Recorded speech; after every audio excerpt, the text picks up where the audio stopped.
आज हम लोग पढ़ेंगे excretory products and there elimination. Animals accumulate ammonia, urea, uric acid, carbon dioxide, water and ions like Na+, K+, phosphate, sulfate, etc. either by metabolic activities or by other means। तो हम लोग में जो metabolic activity होता है उससे कुछ waste product produce होता है, जैसे कि एरोबिक रेस्पिरेशन जो होता है। एरोबिक रेस्पिरेशन का एंड प्रोडक्ट होता है CO2 और H2O। तो ये जो वेस्ट प्रोडक्ट प्रोड्यूस हो रहा है इसको बॉडी से एलिमिनेट करना पड़ता है। उसी प्रोसेस को बोलते हैं एक्सक्रीशन, जिसके बारे में आज हम लोग पढ़ेंगे। तो और कौन कौन सा मेटाबॉलिक एक्टिविटी होता है और उससे क्या क्या वेस्ट प्रोडक्ट निकलता है ये देखते हैं। तो एरोबिक रेस्पिरेशन का एंड प्रोडक्ट होता है CO2 और H2O, जो ग्लूकोज होता है उससे फाइनली CO2, वाटर और एनर्जी प्रोड्यूस होता है। उसी तरह से प्रोटीन जो होता है, हम लोग को पता है कि प्रोटीन जो है वो अमाइनो एसिड का पॉलीमर है। और अमाइनो एसिड जो होता है NH2RCOOH, तो अमाइनो एसिड से बनता है अमोनिया इसके डीएमिनेशन से। तो प्रोटीन का एंड प्रोडक्ट या वेस्ट प्रोडक्ट है अमोनिया।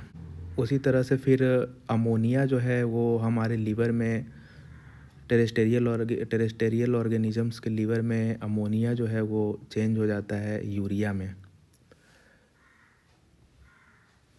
प्यूरिन और पायरिमिडीन जो होता है इसके मेटाबॉलिज्म से यूरिक एसिड बनता है। ये सब जो मेटाबॉलिक एक्टिविटी है, जैसे कि रेस्पिरेशन है जिससे CO2 और H2O बना, जैसे कि डाइजेशन है तो डाइजेशन के एंड में प्रोटीन से अमाइनो एसिड बनता है और उस अमाइनो एसिड से फिर अमोनिया बनता है। न्यूक्लियोटाइड से यूरिक एसिड बनता है। तो ये सब एंड प्रोडक्ट ऑफ मेटाबॉलिज्म है। ये सब अगर बॉडी में एक्युमुलेट होते रहेगा तो उसके कारण टॉक्सिसिटी हो सकता है, इसीलिए उसका एलिमिनेशन बहुत ज़रूरी होता है। तो आज का जो हमारा टॉपिक है excretory products and it there elimination, तो इसमें हम लोग यही चीज़ जानने का कोशिश करेंगे कि किस तरह से एक्सक्रीशन होता है। These substances have to be removed totally और पार्शियल। तो इस चैप्टर में हम लोग इसी के बारे में जानेंगे कि इनका एलिमिनेशन कैसे होता है, ख़ास तौर से जो नाइट्रोजिनस वेस्ट प्रोडक्ट्स होता है। तो देखिए नाइट्रोजिनस वेस्ट प्रोडक्ट क्या होता है। जो भी नाइट्रोजन कंटेनिंग वेस्ट प्रोडक्ट होता है, जैसे कि अमोनिया हो गया, यूरिया हो गया, यूरिक एसिड हो गया, ये सब जो है मेजर नाइट्रोजिनस वेस्ट प्रोडक्ट है। अमोनिया में NH3 में नाइट्रोजन कंटेनिंग होता है, ये यूरिया ये भी नाइट्रोजन कंटेनिंग होता है, यूरिक एसिड भी नाइट्रोजन कंटेनिंग होता है। तो इन सब को नाइट्रोजिनस वेस्ट प्रोडक्ट बोला जाता है। अभी देखिए, ammonia is the most toxic form and requires large amount of water for its elimination, whereas uric acid being the least toxic can be removed with a minimum loss of water. Ammonia जो होता है क्यों बहुत ज़्यादा toxic होता है, ये हम लोग समझने का कोशिश करते हैं। तो बच्चों, अमोनिया जो होता है ये अल्केलाइन होता है और ये H+ के साथ रिएक्ट करके अमोनियम आयन बना लेता है। तो H+ अगर डिप्लीट हो जाएगा, H+ की अगर कमी हो जाएगी अमोनियम आयन बनने के कारण, तो बॉडी का जो pH है, pH जो है वो अल्केलाइन हो जाएगा। और हम लोग को पता है कि एंजाइम्स जो होता है वो एक स्पेसिफिक pH पे ही काम करता है। एंजाइम्स जो है वो भी प्रोटीन होता है और pH चेंज होगा तो एंजाइम डीनेचर हो जाएगा। इसीलिए जो अमोनिया होता है वो टॉक्सिक होता है। अमोनिया जो है वो pH को चेंज कर देगा तो एंजाइम जो है वो उसका फंक्शन नहीं हो पाएगा, क्योंकि एंजाइम के फंक्शन के लिए एक ऑप्टिमम pH जो है वो ज़रूरी होता है। तो इसीलिए अमोनिया टॉक्सिक होता है। ठीक है, अभी देखिए, जितना ज़्यादा टॉक्सिक होगा उसके एलिमिनेशन के लिए उतना ही ज़्यादा वाटर का रिक्वायरमेंट होगा। जैसे कि अमोनिया ज़्यादा टॉक्सिक है तो अमोनिया के एक्सक्रीशन के लिए ज़्यादा वाटर का रिक्वायरमेंट होगा। इसका लॉजिक समझने का कोशिश करते हैं। देखिए, मान लीजिए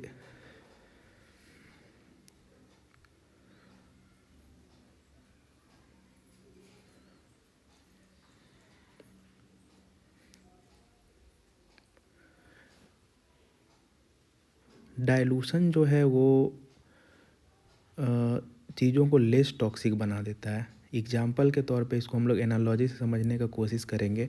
जैसे कि अगर कोई 100 ml प्योर इथेनॉल कंज्यूम कर रहा है तो ये उसके लिए बहुत ज़्यादा टॉक्सिक होगा। अगर इसी 100 ml इथेनॉल में 50 ml इथेनॉल कर दिया जाए और 50 ml H2O मिला दिया जाए तो ये लेस टॉक्सिक हो जाएगा। वहीं अगर 100 ml H2O सिर्फ कंज्यूम किया जाए तो ये नॉट टॉक्सिक एट ऑल होगा। तो कहने का मतलब ये है कि डाइल्यूशन जो है वो टॉक्सिक प्रोडक्ट्स को लेस टॉक्सिक बना देता है। तो अमोनिया जो है वो बहुत ज़्यादा टॉक्सिक है। इसीलिए अमोनिया को लेस टॉक्सिक बनाने के लिए ज़्यादा वाटर का रिक्वायरमेंट होता है। तो अमोनिया अगर एक्सक्रीट कर रहा है ऑर्गेनिज्म तो उसके साथ उसको बहुत ज़्यादा वाटर का भी एक्सक्रीशन करना पड़ेगा। अमोनिया चूँकि बहुत ज़्यादा टॉक्सिक होता है तो इसको डाइल्यूट करने के लिए बहुत ज़्यादा अमाउंट ऑफ वाटर का रिक्वायरमेंट होता है इसको लेस टॉक्सिक बनाने के लिए। इसीलिए अमोनिया जो होता है इसमें अमाउंट ऑफ वाटर रिक्वायर्ड बहुत ज़्यादा होता है एलिमिनेशन के लिए। जबकि यूरिक एसिड जो होता है वो लिस्ट टॉक्सिक होता है and can be removed with a minimum loss of water. तो यहाँ पे हम लोग देखते हैं टॉक्सिसिटी और amount of water required for excretion. Ammonia चूँकि मोस्ट टॉक्सिक होता है इसीलिए इसके लिए रिक्वायरमेंट ऑफ वाटर बहुत ज़्यादा होता है। यूरिक एसिड लीस्ट टॉक्सिक है तो least amount of water required होगा। यूरिया जो है वो medium amount of water required होता है। एक्वेटिक ऑर्गेनिजम्स जो होता है बच्चों वो वाटर से सराउंडेड होता है। वाटर की वहाँ पे कोई कमी नहीं होती है। इसीलिए एक्वेटिक ऑर्गेनिज्म के साथ ये प्रिविलेज है कि वो कितना भी अमाउंट ऑफ वाटर लूज कर सकते हैं। इसीलिए वो अमोनिया एक्सक्रीट करते हैं। लेकिन टेरेस्टेरियल ऑर्गेनिजम्स में ये लिमिटेशन है कि उनको वाटर को कंजर्व करके रखना है। तो टेरेस्टेरियल ऑर्गेनिज्म जो है वो अगर अमोनिया एक्सक्रीट करेंगे तो उसमें बहुत ज़्यादा वाटर का लॉस होगा। हम लोग को पता है कि ह्यूमंस जो होता है वो आपका 1.5 लीटर के आसपास यूरिन एक दिन में एक्सक्रीट कर सकता है। तो अगर इसको अमोनिया एक्सक्रीट करना पड़ेगा तो अमोनिया के साथ इसको लॉट्स ऑफ वाटर एक्सक्रीट करना पड़ेगा जो कि इसके लिए पॉसिबल नहीं है बच्चों। इसीलिए जो होता है टेरेस्टेरियल ऑर्गेनिज्म जो होता है वो अमोनिया को चेंज कर देते हैं यूरिया में, और यूरिया जो होता है लेस टॉक्सिक होता है इसीलिए इसमें वाटर रिक्वायरमेंट भी लेस होता है। टेरेस्टेरियल ऑर्गेनिज्म जो है अमोनिया को यूरिया में कैसे कन्वर्ट करता है, यूरिया साइकिल या ऑरिनिथिन साइकिल के थ्रू। तो अमोनिया बहुत ज़्यादा टॉक्सिक है, वाटर रिक्वायरमेंट इसके लिए बहुत ज़्यादा है एक्सक्रीशन के लिए। तो अमोनिया का एक्सक्रीशन या अमोनोटेलिज्म उन्हीं ऑर्गेनिज्म में मिलेगा जो कि एक्वेटिक हैबिटेट में रहते हैं। जबकि यूरिया जो है वो लेस टॉक्सिक है, इसके लिए एक्सक्रीशन के लिए वाटर का रिक्वायरमेंट लेस है। तो ये टेरेस्टेरियल ऑर्गेनिजम्स में देखा जाएगा। वहीं वो ऑर्गेनिजम्स जिनमें वाटर कंजर्वेशन बहुत ज़्यादा ज़रूरी है, जो एयर में रहते हैं, उनके लिए वाटर कंजर्व करना और ज़रूरी है। इसीलिए उनमें जो एक्सक्रीशन होता है वो यूरिक एसिड से होता है, उनको यूरिकोटेलिक बोला जाता है। जो अमोनिया का एक्सक्रीशन करते हैं उनको अमोनोटेलिक बोला जाता है। जो यूरिया का एक्सक्रीशन करते हैं उनको यूरियोटेलिक बोला जाता है। जो यूरिक एसिड का एक्सक्रीशन करते हैं उनको यूरिकोटेलिक बोला जाता है। तो अमोनोटेलिक ऑर्गेनिजम्स में कौन कौन आते हैं, बोनी फिशेज। बोनी फिशेज में क्यों अमोनोटेलिज्म देखा जाता है, क्योंकि बोनी फिशेज जो है वो एक्वेटिक हैबिटेट में होता है और एक्वेटिक हैबिटेट में वाटर की कोई डेफिशिएंसी नहीं है। और अमोनिया जो है बहुत ज़्यादा टॉक्सिक है, बहुत ज़्यादा वाटर का रिक्वायरमेंट है इसके लिए। तो ये बोनी फिशेज में हो सकता है। एक्वेटिक है, नाम से ही पता चल रहा है एक्वेटिक। तो एक्वेटिक जो है उसमें अमोनोटेलिज्म मिला जाएगा। अगेन एक्वेटिक इंसेक्ट्स है तो एक्वेटिक है तो वाटर की कोई कमी नहीं है, तो अमोनोटेलिज्म देखा जा सकता है इसमें।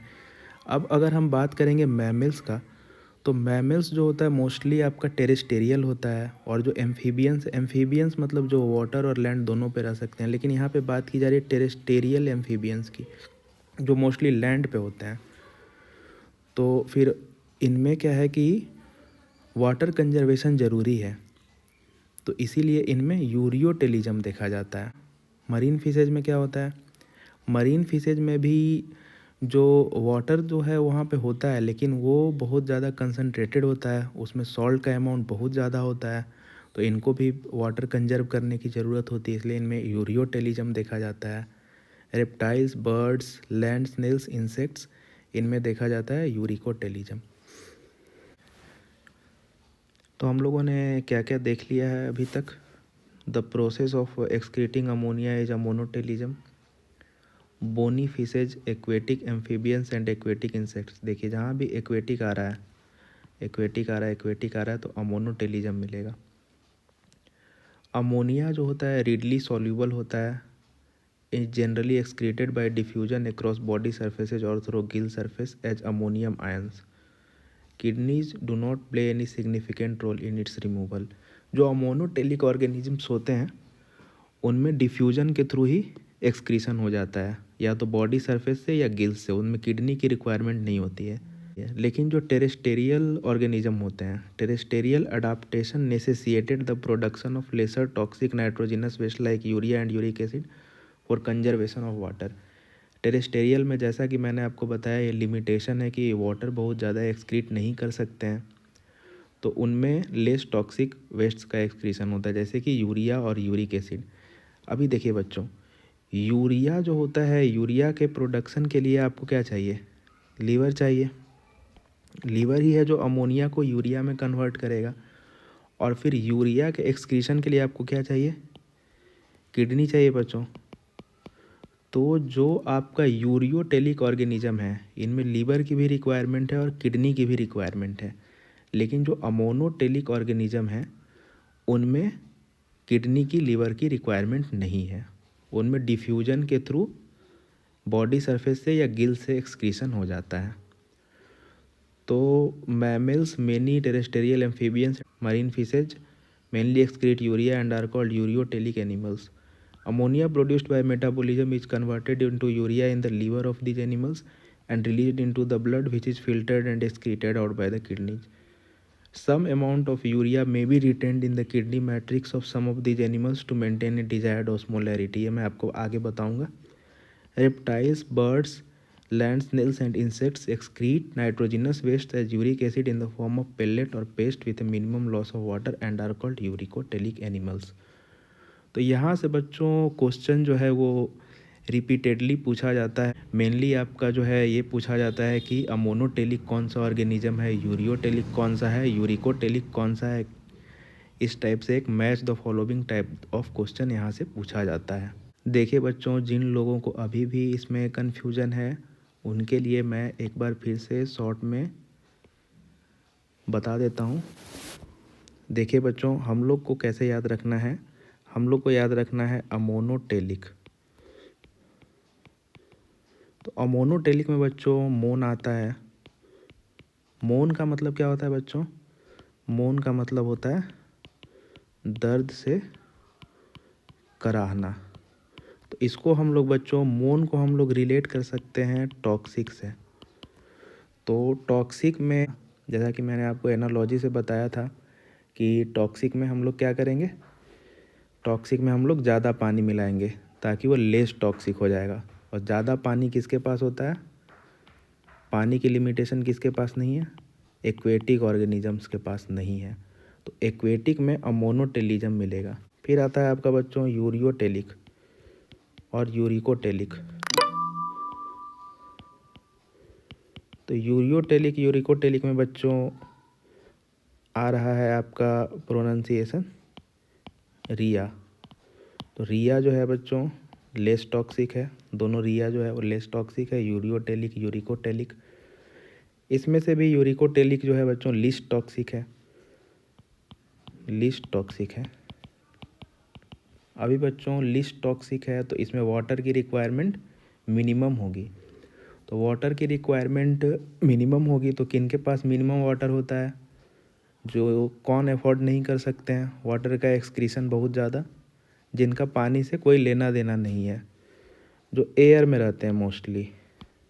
बर्ड्स, या फिर लैंड पे भी रहते हैं तो फ्रिक्वेंटली वाटर में नहीं जाते हैं या वाटर अवेलेबल नहीं है, रेप्टाइल्स। ठीक है बच्चों, तो बर्ड्स और रेप्टाइल्स में यूरिकोटेलिज्म देखने के लिए मिलेगा। वहीं यूरियोटेलिक जो है, यूरियोटेलिक आपका बीच का चीज़ हो गया।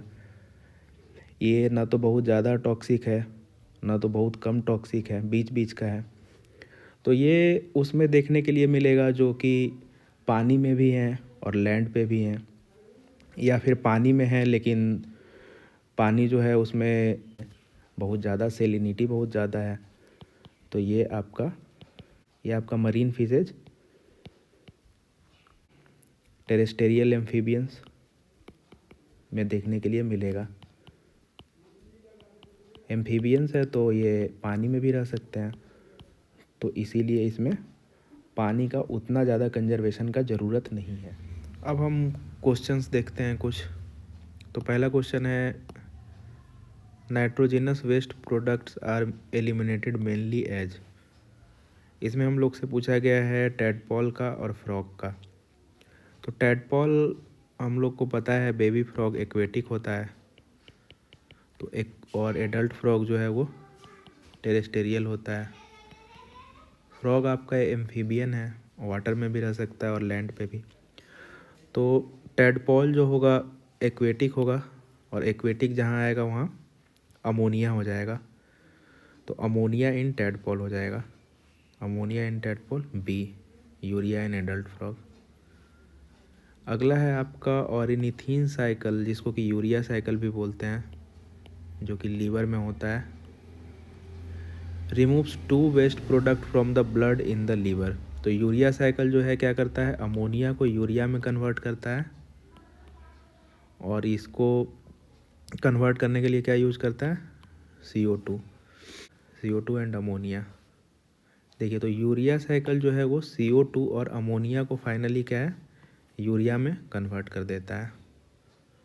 इन ureotelic animals urea is formed by ornithine cycle. Conversion of ammonia to urea is done by.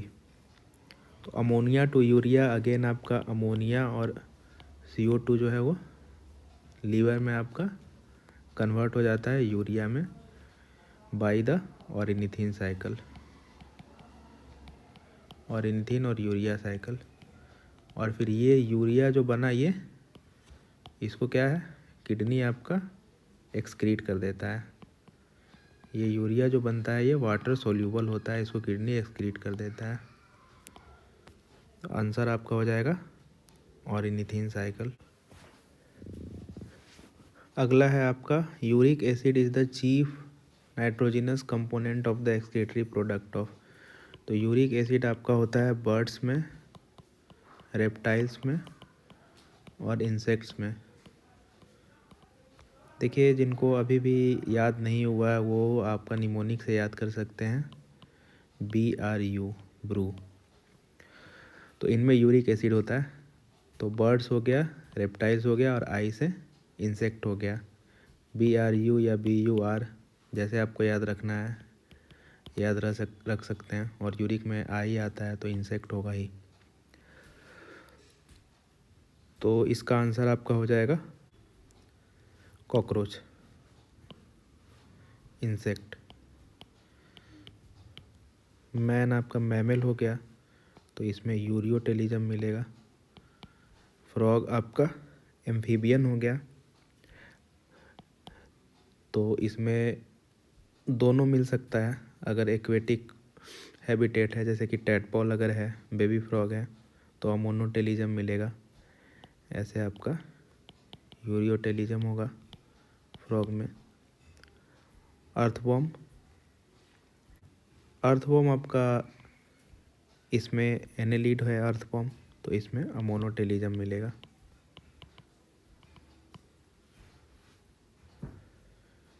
Principal nitrogenous excretory compound in humans is synthesized in. तो सिंथेसिस कहाँ पे होता है नाइट्रोजिनस एक्सक्रीटरी कंपाउंड, ह्यूमंस में क्या होता है, मैमल्स में क्या होता है नाइट्रोजिनस एक्सक्रीटरी कंपाउंड, यूरिया। तो यूरिया का सिंथेसिस कहाँ पे होता है, हमें पता है लीवर में होता है। ठीक है, तो इन किडनी, इन लीवर ये हो सकता है, इन लीवर ये हो सकता है। एलिमिनेटेड बाय द सेम, नहीं, इसका एलिमिनेशन जो है वो किडनी से होता है। ठीक है, तो डी हो जाएगा। यूरिकोटेलिक, फिर आ गया आपका यूरिकोटेलिक, तो BRU। ठीक है, बर्ड्स, रेप्टाइल्स और इंसेक्ट्स, तो रेप्टाइल्स एंड बर्ड्स इसका आंसर हो जाएगा। ठीक है, इंसेक्ट में भी होता है यूरिकोटेलिक, एम्फीबियंस में यूरियोटेलिक या मोनोटेलिक।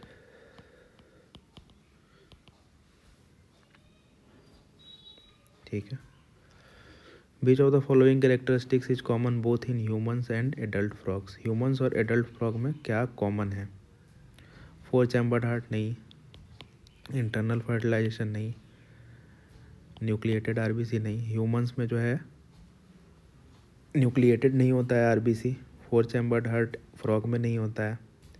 ठीक है, यूरिकोटेलिक मोड ऑफ एक्सक्रीशन, ये होगा यूरियोटेलिक मोड ऑफ एक्सक्रीशन, ये होगा answer. Which one of the following options gives the correct categorisation of 6 animals according, correct कौन सा ये पूछ रहा है। ठीक है, तो देखिए